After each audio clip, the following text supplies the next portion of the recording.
As we're thinking about things to be thankful for, Chattanooga has many blessings. We were talking a moment ago about the number of babies of Hamilton County moms slain by abortion.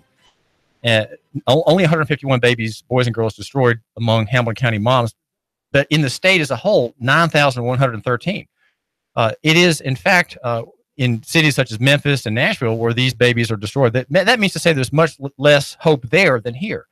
In the culture of Chattanooga, in the culture that I would say the gospel graces have brought here, there is much more hope, much more support, and women are without that loss of recourse that they have, that they suffer elsewhere. So here we have what could be called a capital asset, the capital asset of grace that operates through culture, through people, through the church, through businesses, through charities, through good human beings caring about others, often in the gospel context, often not. And so there is something to say about Chattanooga and Hamilton County having, by that one measure alone, we could say more capital, more wealth than other cities. And that the fact that there are fewer babies slain among women here is a capital asset. We don't report it on our tax returns. We can't really measure it in numbers. But we have here, you might say, a spirit of generosity and prosperity for which the Christian tomorrow on Thanksgiving should make a special point of thanking God for. We do care about capital and capital creation, and so does Barney Danks. Barney is a former CPA and lives in Brainerd. He started in the accounting field with the DeCosimo firm in the 1990s. He's 55 years old. He and Alice Marie, his wife, have 3 sons. The eldest is Trey, involved in his business. Now, the business that we want to talk about today in capital creation is a kind of a free business, and that is because the wealth of it comes from God Himself in the relation of the planets, and that is to say, the sun.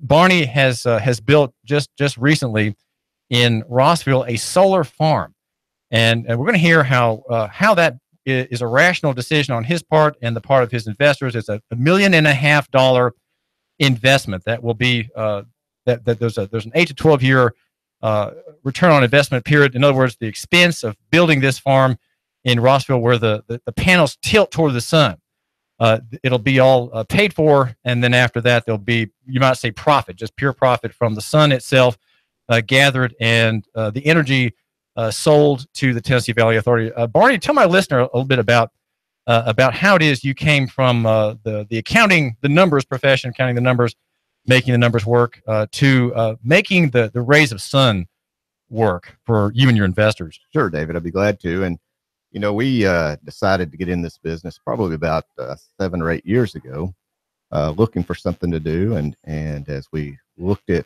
things like putting solar on our roof to heat our pool or to take care of our behind the meter needs, we began to look at it and realize that this technology has been developed over the last 30, 40 years and has reached a point where it's very economically viable. And so we've watched and seen how the prices of solar and generation electricity has dropped dramatically in the last 7 or 8 years by somewhere to the factor of about 70%. And this has made it more competitive, more reasonable, more economically viable to use, not only for our individual homes, but for our businesses and across the Tennessee Valley. We decided early on that we wanted to focus on the Tennessee Valley because that's where we live. And we also think that using the sun's energy to provide electricity just plain makes sense. It doesn't make a lot of sense to be burning other chemicals such as carbon and trying to come up with electricity that's going to pollute something. Whether you believe in global warming or not, it's just not a good thing. And so that's what we've been focused on, what we've been pushing and trying to do. Now, Rossville Solar Farm, which, as you mentioned, we had an open house for last week, we've just completed that. And that's a little bit unique in this area in that we are using a single axis tracker, a tracker that tracks the sun from east to west every day and helps to maximize how much energy we can generate from it. That project cost about $1.5 million to do. It took us 4 years. Well, back up just a second, Barney Danks, or tracker. Okay, we have $1.5 million. Is the expense in the tracking device? That's kind of what you're suggesting, or is it in the where does the money go in paying for this? The expense goes for everything. The expense goes for trying to be sure that we've got all the permitting that we need, that we've got a design that's going to last for 40 or 50 years. We enter into a contract with TVA on these projects for 20 years, but we expect them to last much longer. And the expense then goes primarily to pay for the panels, to pay for the tracking system, to pay for other major components that actually produces the electricity and delivers it to the grid. Well, the tracking system means that there's a sensor and then there's a connection with motors. So every panel has a motor. How many motors are we talking about? How many panels are we talking about? So we've got 2,356 panels on this system down there, producing 750 kilowatts of electricity at its peak per hour. Now, for that system, 2,356 panels, we actually only have 2 motors. We have 2 blocks of trackers, and a tracker is a long array of these panels connected contiguously. And on each of those blocks, we have on one block 18 of these trackers, and on the other we have 15. And the motors, the 2 motors, drive those 2 trackers. And what that does, frankly, is it reduces our costs. We're able to only use 2 motors rather than 1 for each one of those trackers, or however you might design it. And there are other designs that do that. But in this case, that's what we use in order to minimize the costs and to maximize our returns. Now, why do the panels have to be moved? Well, they don't have to be moved. In fact, over the last 5 or 6 years, typically what you'll see, particularly around here, is what we call fixed tilt. So the panels are fixed to a frame and it doesn't move. They're generally facing the south. And the rule of thumb is that you want them to have them tilted at approximately the latitude of where they're located. So in this area, it's about 35 degrees. So we have them tilted to the south at about 35 degrees.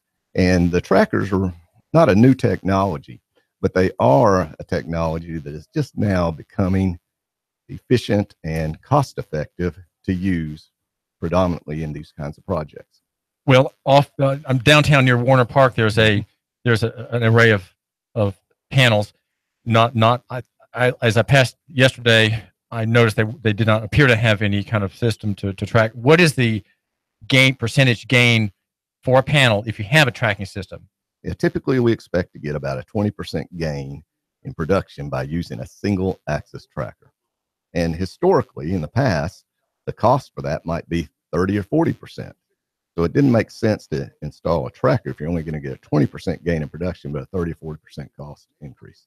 Today, that's different. Today, it's probably more in the neighborhood of about a 10% increase in cost for using the tracker, but a 20% increase in the production. So a tracker, which brings a cost to the system, that is to say the capital system of 10%, gives you a 20% gain in efficiency. So you're gaining it's effectively a 10% gain with the trackers. That's right.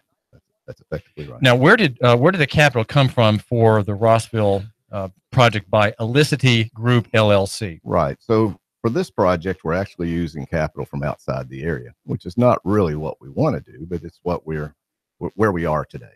And typically the way these work right now is you do receive an investment tax credit from the federal government, and that tax credit effectively becomes your equity in the project.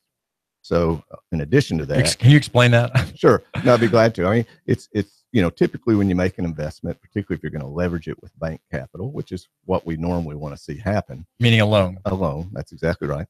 Then you're going to have some equity from somewhere. It might be out of your own pocket. It might be from investors, however that may be. And not unusually for a bank, they're typically looking for 20, 30, or 40% equity to go into a project. And so in this case, what we do is we sell those investment tax credits that we receive from the federal government. We sell those to investors, and that money then becomes our equity in the project. And that investment tax credit has a 5-year life to it, a minimum of a 5-year life to it. In other words, in order to retain that tax credit, you have to keep the investment for 5 years. At the end of 5 years, you can sell it or divest it in any way that you see fit, but you do have to keep it for that 5 years. Now, currently, we have banks in the area that are interested in providing the bank capital, but we don't have good, ready sources of the tax credit investors in this area to take care of that equity. Well, let's say my listener has $500,000.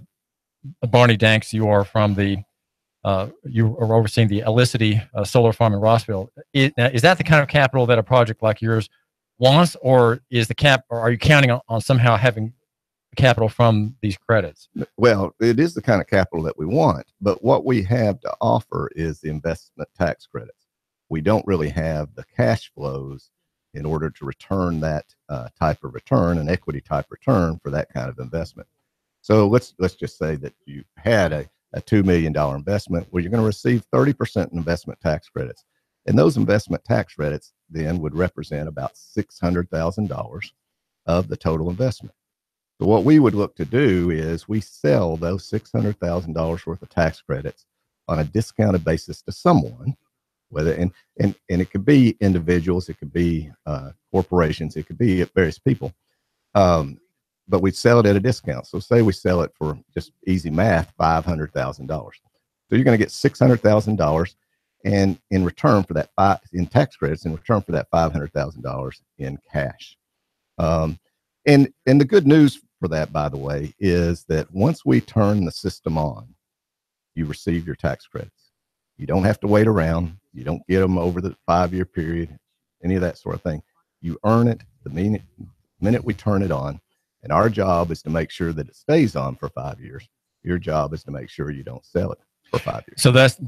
So you're suggesting, Barney Danks, that my listener, the investor who has $500,000, here's what happens. He's giving you the check, right, for $500,000. Right. He gets immediately a $600,000 tax credit. Well, what does he do with that? What do you do with the tax credit? Yeah, that's exactly right. So therein lies the rub. What you have is a $600,000 tax credit. So if you have a $600,000 tax liability, either for that year or for years in the future, you use it to essentially pay your taxes. So you offset your tax liability, what you would normally pay for taxes, with these tax credits. Now, the trick to this is that these investments are considered passive investments. And so the tax credit you receive is considered a passive tax credit and can only be used on passive income. And passive income is typically interest and dividends and that sort of thing. So for the individuals, you and me, I don't have that much passive income. My income is from what I earn, from what I get out here and get in salaries or from jobs and that sort of thing. So I don't have much tax appetite for that. Historically, the tax appetite for these projects has come from very large corporations. So you'll see in the news, you'll see in other media and other programs that Google, for instance, is investing in renewable energy. Well, one of the reasons they're doing that is because they receive this tax credit, and it's a good investment. So that's what they're doing. And really, any company, any corporation is eligible for these tax credits, but individuals, it's a little bit more difficult. Yeah, it's a little bit more difficult. And radio, of course, is aimed at individuals, and so you might lister maybe one who for whom that would be suitable. Now, Barney, let my listener hear a little bit from you about decentralization in the energy sector. What is decentralization, first of all? Why is that important as a general concept? And how is it happening in your sector, and how do you represent it? Yeah, no, and that's really what's going on with renewable energy. Is we're seeing that instead of historically, particularly with the TVA, but other utilities too, it has made sense to centralize energy generation. So you'll have, and the reasons for scale, right? You'll have very large energy plants, whether it be a coal-fired plant or a gas-fired plant or a nuclear plant, very large, where they're producing a lot of energy, and the cost and the investment into that project is extremely high. As we've seen here with Watts Bar nuclear unit number 2, we've seen that take over 30 years to get built. We've seen the cost skyrocket even in the last 4 or 5 years to several $1 billion, and it's just been very difficult to do. Now, with renewable energy, we have the opportunity to distribute that energy generation around the geography to where people are actually using it. And so, for instance, the most obvious example is for you to put it on your rooftop at home. You can put solar on your rooftop, feed your house energy while it's producing, and it's right there. There's no loss in transmission. There's no diverting of that energy to somewhere else. There's no lines to be cut to keep you from getting it. all those kinds of issues sort of go away or are mitigated in some way or another. So that's the obvious way. On the other hand, you can scale up. And today, it's very feasible for a neighborhood, for instance, to have what's called a microgrid. And they might have a combination of solar and or wind and or some other sort of generating facility to provide all their power to them all the time, and essentially be behind the meter for that neighborhood. Is there such an organization or practice in the Chattanooga area, Barney Danks? Well, to my knowledge, there's not, other than some, there are some experimental, we'll say, efforts being done by EPB to use their smart grid. And they do have one of the most advanced smart grids in the country, using their fiber optic system and using other technologies to eliminate and ensure that any kind of outages are quickly mitigated and quickly repaired. But one of the things they're doing is trying to use a combination of solar and storage and other types of technologies to implement a grid, a microgrid type system in various places of the city and their territory to enable them to provide better and more resilient service. So you represent, with your Rossville solar farm, Barney Danks, a decentralization. The holdup, as it were, in that trend, though, are the centralized cartels or monopolies. TVA is a monopoly here, and you have to deal with TVA. You can't sell to me directly or to a neighbor of your farm directly yet. That's right. Currently, I can build on your roof and sell through some sort of arrangement, sell power to you that way. But I can't sell to your house from my farm in Rossville power currently. Technologically, there's no reason why we couldn't do that. And in other parts of the country where systems have been broken down and free market policies have been put in place, that is possible. But here in the TVA service territory, that's not possible at all. Well, TVA is giving no signs of senescence and death, and so it's going to be around for some time. Is there some way, though, that even though we have this government, the sort of quasi-independent government entity, that we might still work around it? Well, what would have to happen? Yeah, currently, well, we'd have to have more clarity in terms of laws and the powers that TVA has to prevent us from doing that. And there are efforts around to try to move us in that direction of choice. So, for instance, you may have seen earlier this month where Tennesseans for Solar Choice had a rally, and it's a new organization composed of many different groups, including a chapter of the NAACP, the Southern Alliance for Clean Energy, the Tennessee Solar Energy Industry Association, of which I'm the treasurer, and several other groups have come out and just said, look, what's going on here right now does not make sense for the consumers. Every one of us would like to have more choice and not simply be told what our energy is going to be, where it's going to come from, and what it's going to cost. So you're suggesting for my listener that, again, free market solutions are waiting, and often these market solutions go around the cartel. For example, homeschooling is going around corporate schooling and state schooling. Again, it's a solution that exists by the government saying our hands are off. The courts have said our hands have to be off. And in your field, the energy field, we have these centralized systems that have law control in law. And the free market, it waits for these laws to be changed, or it will try to go around that's the obstacle. Right. We do work on workaround solutions where we can provide the consumer, with you and me, what we want and how we want it. And we look for ways to do that. You know, TVA has a rich tradition of being very effective, particularly 80 years ago when it was originally set up, and in providing electrification to our region. I mean, there's no question about it. It's been very effective. Today, though, generation is not a monopolistic problem. It's not something to be addressed with a monopoly. There are parts of TVA that makes a lot of sense to have a monopoly, such as the 16,000 to 17,000 miles of transmission lines they have around the territory. And what those lines enable them to do is to shift and make power available to everyone. So that's one way that really helps and works. There's others, and I would just suggest that anyone that's interested in this should look at Tennesseans for Solar Choice And I think we're going to see that. Tennesseans for Solar Choice. Tennesseans for Solar Choice might be something for you, my listener. I think it is. And I think that's one way we can start to have a voice in trying to make some changes here that'll be good for everyone. Well, Barney Danks, thanks for joining us. I appreciate it. We've been hearing from Barney Danks, who's just launched a solar farm in Rossville with his company, Alicity Group, LLC. Prospect for you, my listener, maybe if you're an investor, want to think in terms of that, do consider contacting Barney. And there are many, many other things in the direction of the free market. That's what we argue for here on the David Tulis program every day in every form, liberty and prosperity. Let's not have centralized systems that don't work, that are held up by threat and coercion and power and the claims of lawsuits and police. Let's have a free market where people voluntarily get together to provide the most product at the lowest price. David Tulis. The Tennessee Valley's news talk leader, Nooga Radio.